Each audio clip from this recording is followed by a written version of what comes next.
பூமியை காப்போம்.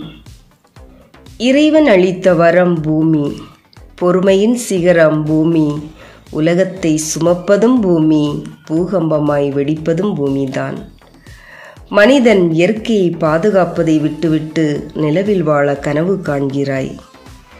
தொழிற்சாலை கழிவுகளால் நீர்நிலைகளை மாசுபடுத்துகிறாய். சுரங்கங்களை தோண்டி தோண்டி கனிம வளங்களை கொள்ளையடிக்கிறாய். வனங்களை அழித்து நிலங்களை அபகரிக்கிறாய்.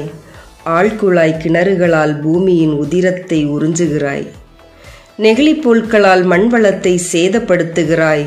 காற்றை மாசுபடுத்தி சுற்றுச்சூழலை கெடுக்கிறாய். செல்போன் கோபுரங்களால் பறவை இனங்களை அழிக்கிறாய். வன விலங்குகளின் வழித்தடங்களில் மின்சார வேலிகள் அமைக்கிறாய். சிகரெட்டை ஊதி ஊதி நிக்கோடினை கக்குகிறாய். விஞ்ஞானத்தால் இயற்கையை சேதப்படுத்திவிட்டு வேற்று கிரகத்தில் குடியேற நினைக்கிறாய். மனித சமுதாயமே, உயிர்களுக்கு ஒரே தாய்மடி பூமி. பூமி தாயை பசுமையால் போர்த்துவோம். மரங்கள் நடுவோம். மழை காற்று மண்வளம் பெறுவோம். பழமை இழக்காமல் புதுமையை உருவாக்குவோம். வாழ்க பூமி, வளர்க பூமியின் அனைத்து உயிரினங்கள். நன்றி.